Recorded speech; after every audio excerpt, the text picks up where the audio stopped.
महाराष्ट्रातील लोकसभा निवडणुकीचा 5वा टप्पा पार पडला आणि या 5व्या टप्प्यामधल्या लोकसभा मतदारसंघामध्ये महाराष्ट्रामध्ये नेमकं किती टक्के मतदान झालं, काय झालं, सुरुवातीला आपण याच्यावर एकदा नजर मारू। जर आपण पाहिलं तर महाराष्ट्रामध्ये एकूण 48.66% मतदान झालेलं आहे। त्यामध्ये लोकसभा मतदारसंघानुसार जर विचार केला तर त्यामध्ये भिवंडीमध्ये 48.89% मतदान झाले, धुळ्यामध्ये 48.81% मतदान झाले, दिंडोरी लोकसभा मतदारसंघामध्ये 57.06% मतदान झाले, तर कल्याण लोकसभा मतदारसंघामध्ये 41.70% एवढं मतदान झालेलं आहे। उत्तर मुंबईमध्ये 46.91% एवढं मतदान झालं, तर मध्य मुंबईमध्ये उत्तर मुंबई मध्यमध्ये 47.32% एवढं मतदान झालं आहे।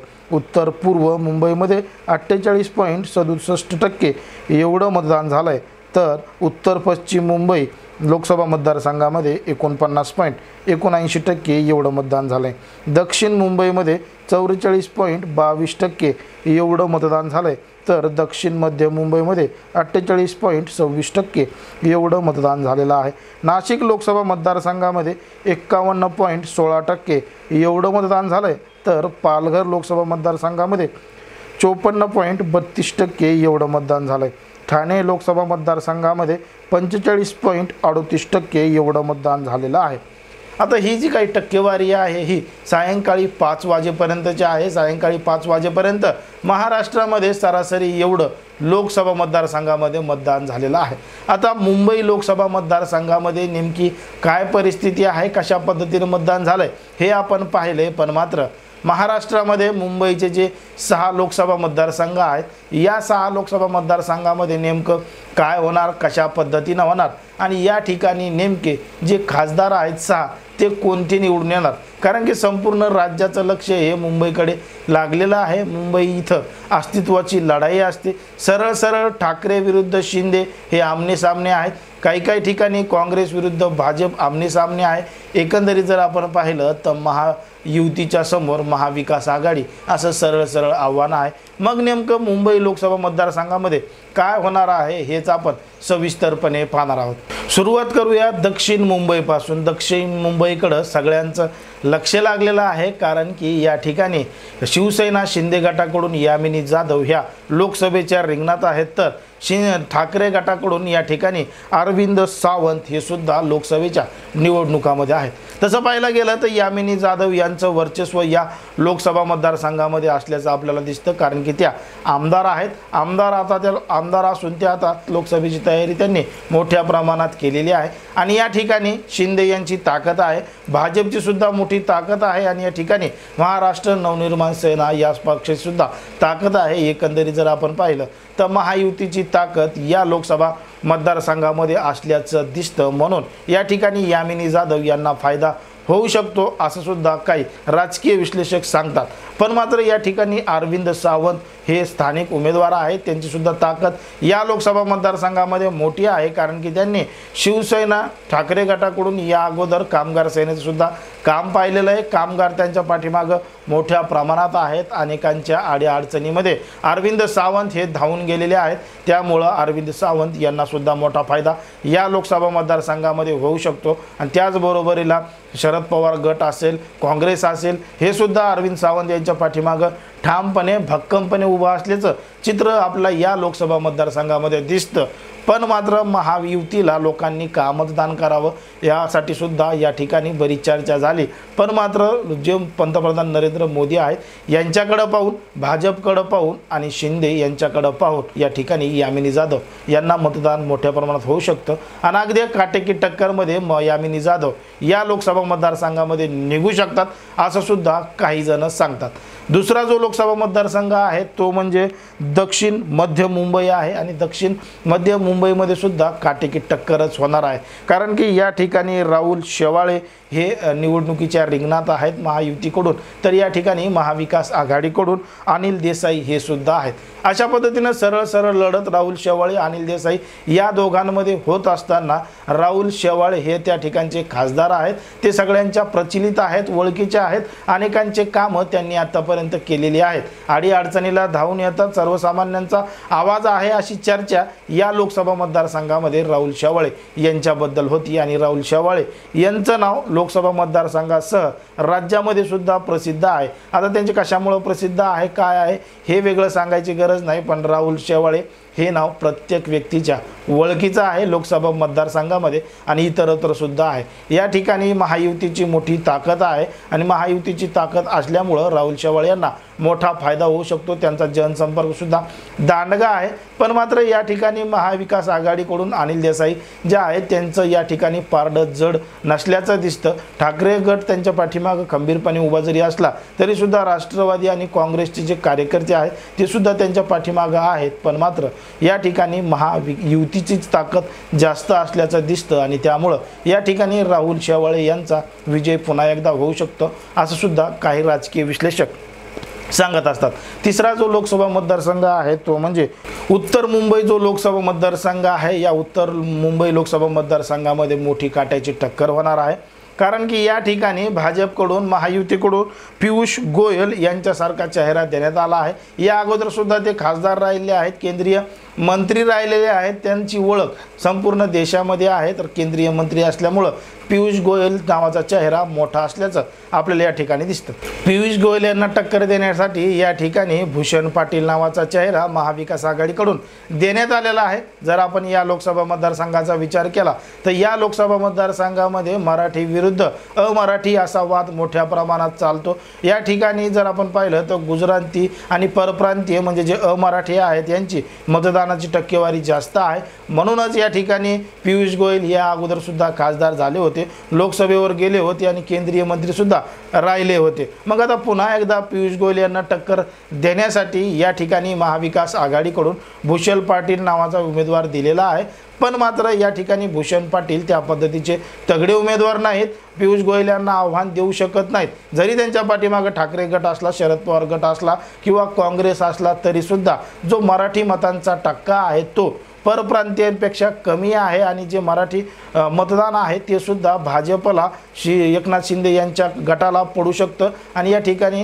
पियुष गोयल यांचा विजय होऊ शकतो असं सुद्धा काही राजकीय विश्लेषक सांगत असतात। म्हणून या ठिकाणी पियुष गोयल हे विजय होऊ शकतात असा अंदाज आपला या ठिकाणी वाटतो। आता यानंतरचा जो लोकसभा मतदारसंघ आहे तो म्हणजे उत्तर मध्य मुंबई मतदारसंघ। उत्तर मुंबई मध्य लोकसभा मतदारसंघामध्ये सरळ टक्कर ही उज्ज्वल निकम आणि वर्षा गायकवाड यांच्यामध्ये होती। आता उज्ज्वल निकम यांचं नाव कशा पद्धतीने देशामध्ये प्रचलित आहे, मोठमोठ्या केस त्यांनी हँडल केलेल्या आहेत, सर्वोच्च न्यायालयामध्ये सुद्धा त्यांनी अनेक केस लढल्या आहेत आणि देशाचे वकील म्हणून उज्ज्वल निकम यांच्याकडे पाहिलं जातं आणि उज्ज्वल निकम नाव जे आहे ते संपूर्ण राज्यभर देशभर प्रचलित असल्यामुळं या ठिकाणी महायुतीकडून त्यांना उमेदवारी दिली आहे आणि राजकारणामध्ये सुद्धा ते विकासाचे मुद्दे मांडू शकतात, जनतेचा आवाज दिल्लीमध्ये उठवू शकतात, म्हणून त्या ठिकाणी उज्ज्वल निकम यांना मोठं नाव त्यांना मिळतं, प्रसिद्धीसुद्धा मिळताना दिसते। आता उज्ज्वल निकम यांना टक्कर देण्यासाठी त्या ठिकाणी महाविकास आघाडीकडून वर्षा गायकवाड यांना उमेदवारी दिलेली आहे। आता वर्षा गायकवाड या सुद्धा या अगोदर महाविकास आघाडीच्या काळात शिक्षण मंत्री सुद्धा राहिलेले आहेत आणि त्या आता लोकसभेची निवडणूक लढवत आहेत, पण मात्र या ठिकाणी जो फायदा आहे तो उज्ज्वल निकम यांनाच होताना दिसेल, कारण की पक्ष तर त्यांच्याकडे आहेच, महायुती आहे, नरेंद्र मोदी यांचं नाव आहे, पण तरीसुद्धा एक हुशार व्यक्तिमत्व आहे, मोठा माणूस आहे, जनतेचा आवाज उठवू शकतो आणि राजकारणातली संपूर्ण जाण एक अभ्यासू व्यक्तिमत्व म्हणून एक माणूस म्हणून उज्ज्वल निकम यांच्याकडे पाहिलं जाऊ शकतं आणि या ठिकाणी उज्ज्वल निकम यांना त्याचा मोठा फायदा होऊ शकतो, कारण की ज्या पद्धतीनं या लोकसभा मतदारसंघामध्ये महायुतीची एक मोठी ताकद आहे आणि महायुतीमध्ये महाराष्ट्र नवनिर्माण सेनासुद्धा आहे, त्याचा फायदा या ठिकाणी मोठ्या प्रमाणात होऊ शकतो असं सुद्धा काही राजकीय विश्लेषक सांगत असतात।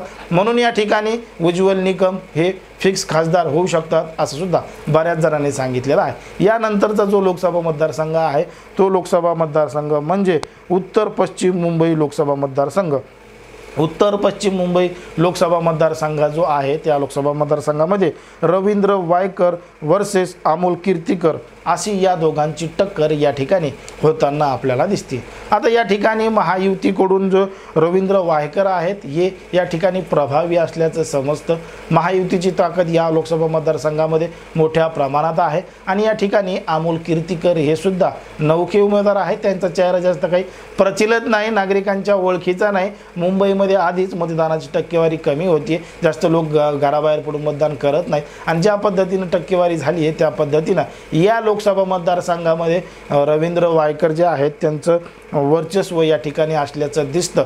पण मात्र अमोल कीर्तीकर यांचं नाव सुद्धा मोठं आहे, ते सुद्धा अनेक लोकांपर्यंत जाऊन प्रचार जोरदार केल्यामुळे या ठिकाणी काटेकी टक्कर होऊ शकते। कारण की या ठिकाणी स्पष्टपणे कोण निवडून येईल, काय निवडून येईल हे सुद्धा सांगणं कठीण असल्याचं सांगितलं जातं। पण रवींद्र वायकर हे निवडून येऊ शकतात, खासदार होऊ शकतात असं सुद्धा काही जणांना वाटू लागतं। यानंतरचा जो लोकसभा मतदारसंघ आहे तो लोकसभा मतदारसंघामध्ये सरळ काटेकी टक्कर होते आणि या काटेकी टक्करीमध्येच नेमकं कोण निवडून होतं हे सुद्धा आपल्याला पाहावं लागेल।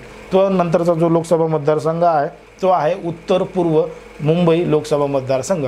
उत्तर पूर्व मुंबई लोकसभा मतदारसंघामध्ये भाजपकडून महायुतीकडून या ठिकाणी मेहर कोटेचा यांना उमेदवारी दिलेली आहे, तर महाविकास आघाडीकडून या ठिकाणी संजय पाटील हे निवडणुकीच्या रिंगणात आहेत, उबाटा गटाकडून लोकसभेच्या रिंगणात आहेत। आता सरळ लढत या ठिकाणी मेहर कोटेचा आणि संजय पाटील या दोघांमध्ये होत असताना या लोकसभा मतदारसंघामध्ये जो वाद आहे तो वाद म्हणजे मराठी आणि अमराठी मोठ्या प्रमाणात होतो।